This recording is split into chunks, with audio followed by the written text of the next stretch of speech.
Welcome to Nova Tech. This is your instructor, Edris Oriakale.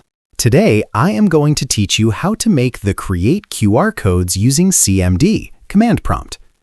You can generate QR codes directly from Command Prompt using Telnet. Follow these simple steps. Press Win+R, type Optional Features, and press Enter.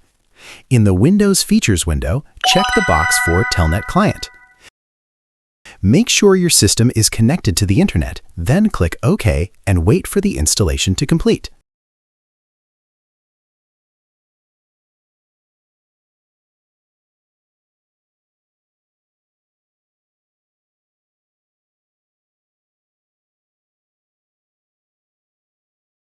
Once installed, again press Win+R, type CMD, and press Enter. In the command prompt, type telnet-telehack.com and press Enter.